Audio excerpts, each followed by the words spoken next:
Good evening. நான் healing ஃபீல்டில் ட்ரீட்மெண்ட்டுக்கு வந்ததே ஒரு பெரிய ஒரு அச்சீவ்மெண்ட், ஒரு ஆப்பர்ச்சுனிட்டின்னு நினைக்கிறேன். ஏன்னா நான் ஃபஸ்ட்டு வந்து நான் ஃபேஸ்புக்கில் ஆடை பார்த்தேன். ஆடை பார்த்தோன்னே ரெஸ்பான்ஸ் வந்தது. நான் இன்ட்ரெஸ்டட்னு ரெஸ்பாண்ட் பண்ணேன். உடனே ஃபாலோ பண்ணாங்க. ட்ரீட்மெண்ட் டீட்டெயில்ஸ் எல்லாம் சொன்னாங்க.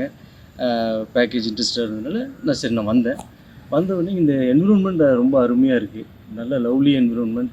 அதே மாதிரி ரூமில் இருக்கிற ஃபெசிலிட்டிஸு, அப்புறம் சர்வீஸு எல்லாமே எக்ஸலண்ட்டு.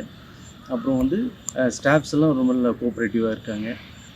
அப்புறம் யோகா கிளாஸஸ் ரொம்ப இன்ட்ரெஸ்டிங்காக இருந்தது, யூஸ்ஃபுல்லாக இருந்தது.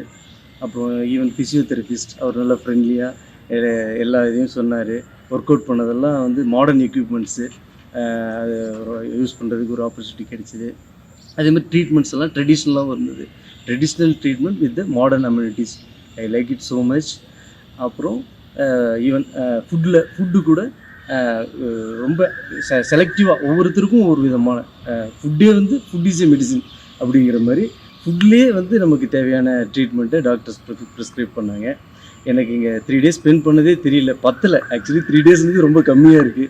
நான் நெக்ஸ்ட் டைம் வரும்போது நல்ல ப்ரீ பிளான்டாக நிறைய நாள் தங்குற மாதிரி வரலான்னு இருக்கேன். நல்ல அருமையான environment. I like it so much. எல்லோரும் வரணும், எல்லோரும் இதை என்ஜாய் பண்ணணும். தேங்க்யூ.